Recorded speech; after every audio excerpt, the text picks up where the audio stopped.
Okay, I'm going to present the first of two papers about two-factor, so I'll jump straight into it. So two-factor authentication is seen as a good solution for protecting against account hijacking, the stealing of credentials for online accounts.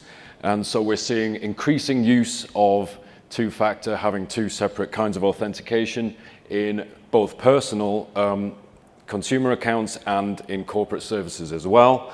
It is typically in the form of having passwords. We've heard a lot about passwords already, and something you have, not just something you know. And this is commonly a one-time code that you would receive in a text message to your personal phone, that being the something you have, essentially. And that's effectively emerged in an ad hoc way, but we're seeing kind of standards, protocols emerging, such as the Fast Identity Online FIDO Alliance, where there's an intention to support more kind of universal security keys as part of the U2F protocol. And so we're already seeing that this is supported by more than 30 services. So we've got the popular ones there. Some of them, Dropbox, Facebook, Google and the like. And as I said, the intention there is to have one key that you can use for all of your services, not so much relying on your phone as this kind of ad hoc solution. And so we have been exploring the usability issues of security keys, not just within setup and login, those first formative steps of using one of these devices, but also real-world use day to day. So as I said, these security keys will be something that you have, and it's intended as that second factor. It'll be a unique hardware token that you have, so another thing you would carry around with you. And the keys that we're looking at are those which insert into the USB port of a computer, and so there is this process being set up here where if a service asks you to authenticate, there's already this need to even have the key nearby, kind of almost preempt that you're going to need it. Locate the key, whereas you might know where your phone is, you might have it in your pocket or your bag. There's a need to habituate where you know where your security key is as well, and enter that into the USB port, and then activate it. So the security keys we looked at in our study have buttons on them that would need to be pressed, and we'll explore some of the issues with this seemingly simple function shortly.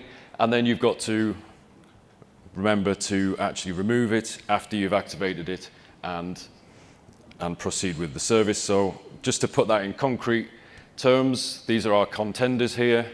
We've got on the left, or the far side from me, I guess, the ePass. We have the secure click in the middle, which has two parts to it, one which is a USB bridge and one which is the dedicated button there. And we have the YubiKey on the side here as well, the very small one. So already we can see that, yes, they're all called security keys. They all say they have buttons, but they can actually be quite different.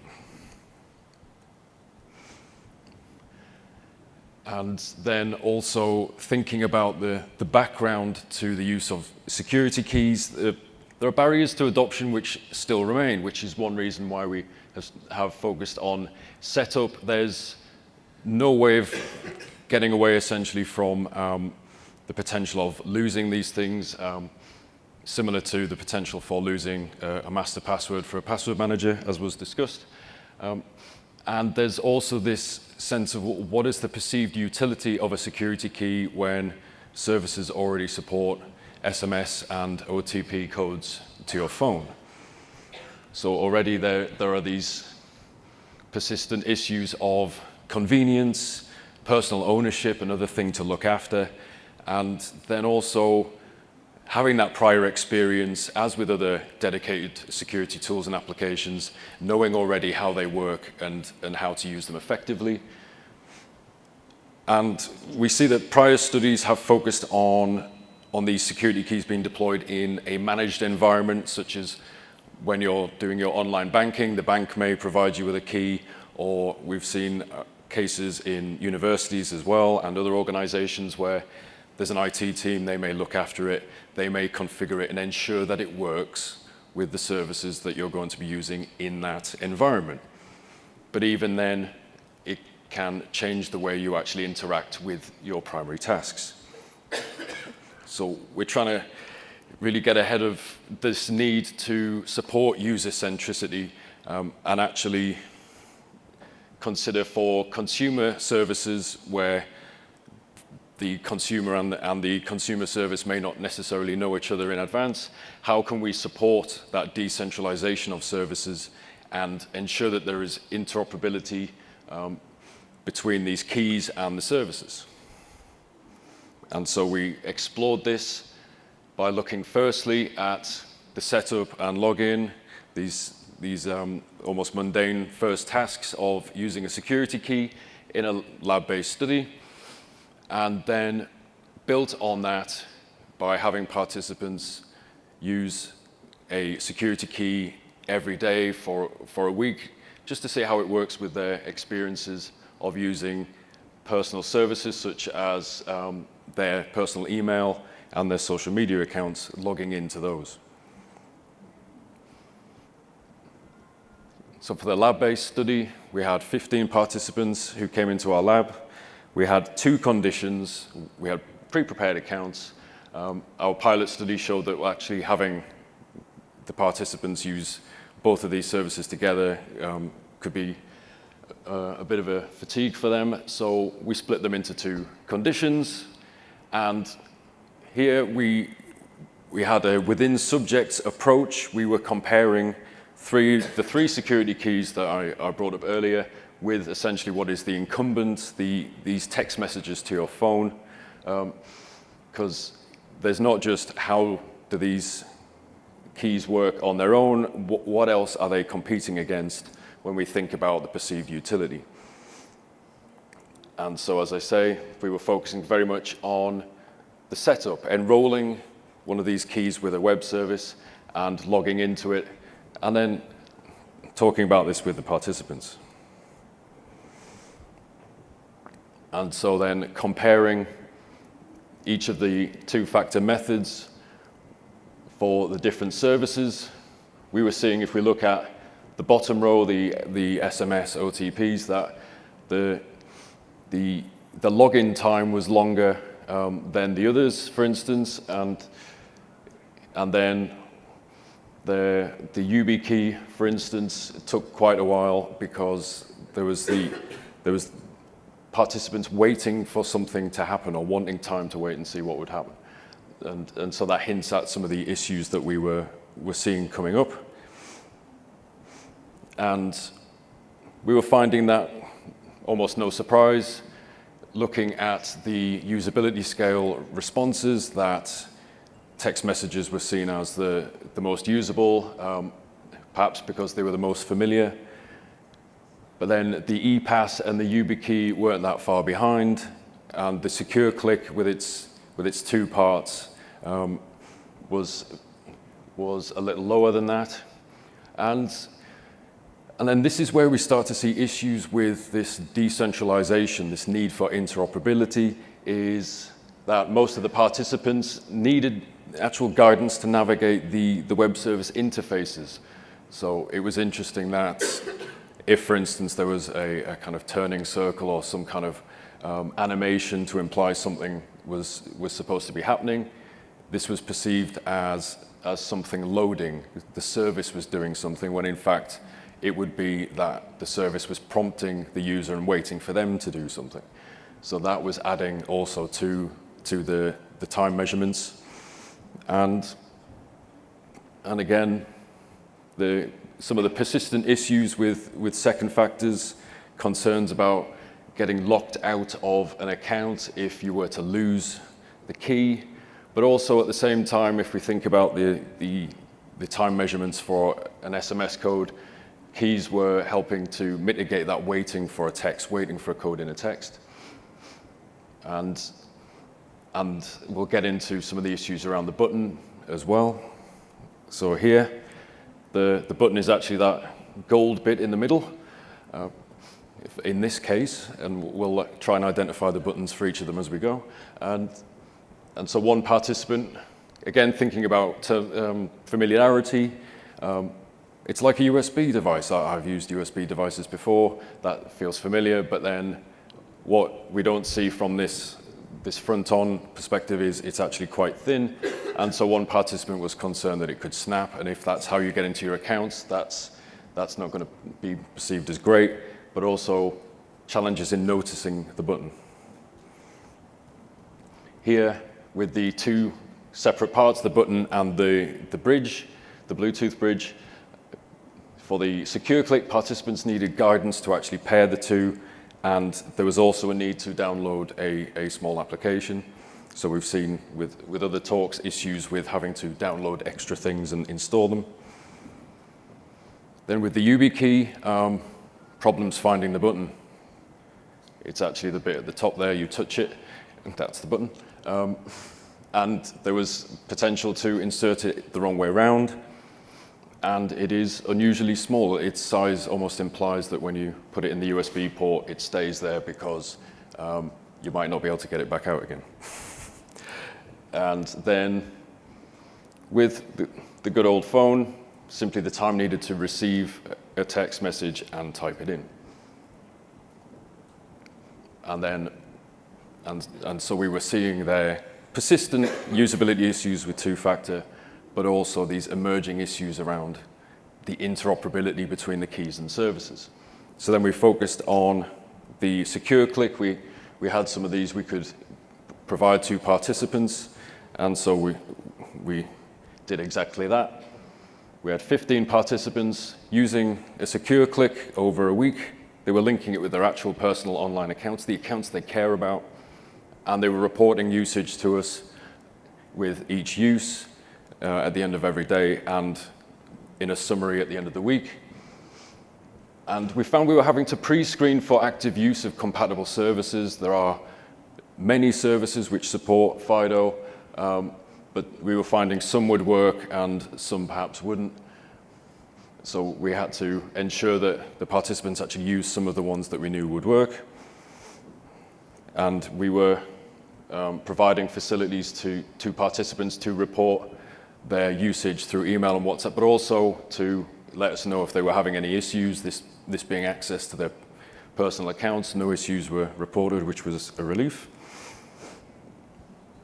And so getting to the results of that, we recorded hundreds of use entries where this was across automatic login, using a password with the security key, using a password with some other second factor, or for instance, using just a password on its own. So this was very much around the use of the service and where the security key would fit in with that, where each participant, across participants, we were seeing about 38 entries on average. And also various locations, such as home and the workplace, and various devices as well. So perhaps a laptop, a mobile device, and also public computers. And we were finding that the majority of participants were carrying both the secure click and bridge together with them, so not thinking to leave it somewhere or try and anticipate when they might use it. And then here, this is a summary of what we found.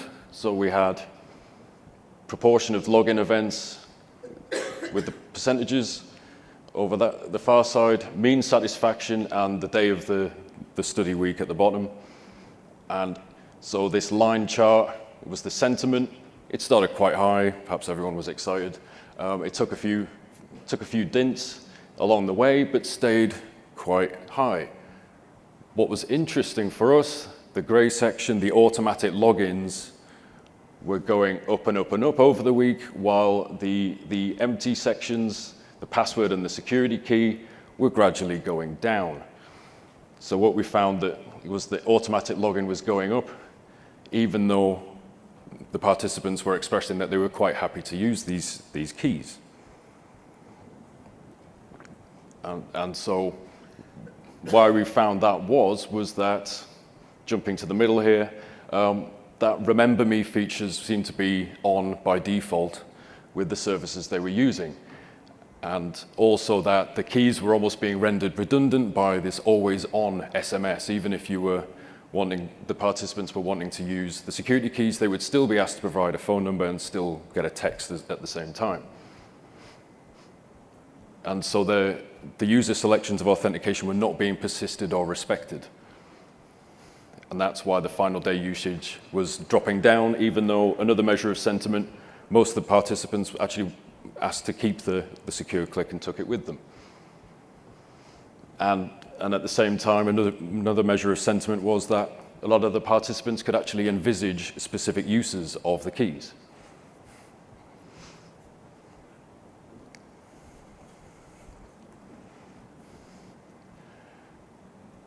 And so what we found was, and looking at persistent issues, but also emerging issues as well, that the security key setup wasn't necessarily efficient for novice users. There was almost a presumption that you knew how these things worked and knew about the little differences between them. But also as well, interestingly, in terms of usability, if you have an authentication technology, you'd hope to have a backup in case your primary authentication method fails, but then that starts to bring into question the utility and perceived utility of having a security key if you've also got text messages, for instance. And so there is not necessarily any universal usage proposition for keys, where we were considering, well, might this be a means of bootstrapping the trustworthiness of a device? And looking to the diary study results, we were seeing that the behavior of the services participants were using was almost like a nudge away from keys, almost towards the authentication approaches that were managed by the service, that were familiar to the service. And so that perception of utility was being eroded, and success was not relying necessarily on the key, but on the service that it was interacting with. And so we found that the user journey was not perhaps usable, but wasn't guaranteed either, which goes against the sense of a standard, where if we're going to have a standard, this requires the stakeholders in the ecosystem to be working together so that services can understand devices and the like in this decentralized manner. So thank you, and I'm open for questions.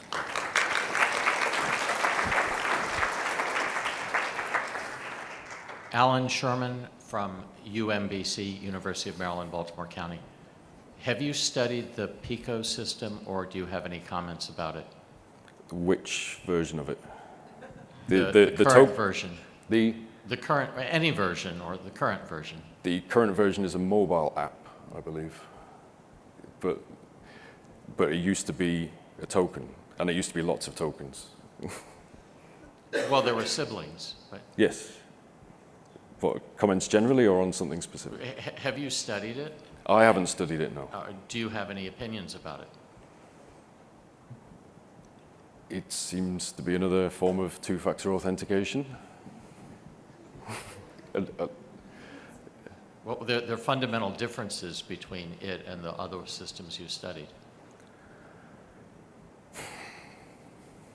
I guess as it's evolved, it appears to me to be similar to these are the kinds of authentication. Perhaps we can talk offline. Yeah.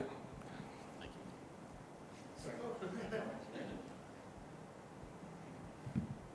you. Thanks for your talk. I'm Connor, starting at UC Berkeley. In your talk, you mentioned that you were helping users get ready for the study, and you provided the security keys for them, mm-hmm. and a fair number of them opted to keep the security key at the end of the study. One of the big barriers that I see for average consumers is actually purchasing the key in the first place. Mm-hmm. Did you get any insight into whether at the end of the study people would have, looking back, decided to purchase a key or if they would purchase a backup key moving forward? I think if I recall, what emerged from the sessions in both studies was this unfamiliarity with the tokens. I've not seen these before. So certainly it would seem it's not only a case of how do I get one of these, but how are these tokens actually represented in, where are these opportunities for me to see these things and consider using them, which is at odds almost with these tokens being available for purchase on, say, Amazon and other popular sites. So they're there to be purchased, but they're not necessarily represented in users' everyday lives. Do you think people would have spent money on their own outside of the study? Well, with the issues of perceived utility, while someone has a phone and that receives text messages, it would be an issue of, well, perhaps what am I paying for when I have two-factor? So as I said as the slide said, there is this perception of there being more security, but there's a need to articulate, well, what is that more security as opposed to what I'm getting with SMS? Yep, thanks so much.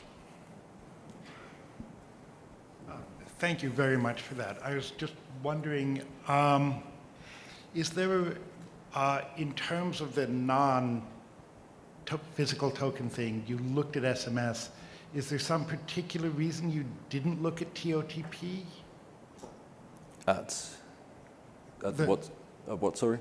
Sorry, that you didn't look at things like Google Authenticator, the time-based one-time password.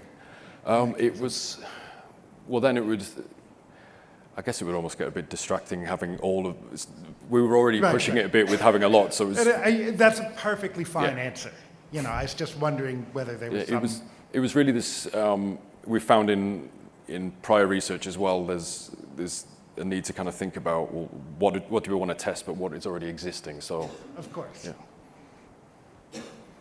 Hi, my name's Navina, I'm from Facebook. Thank you very much for your talk. I appreciate I appreciate what you said, that the user selection of authentication method wasn't persisted or respected.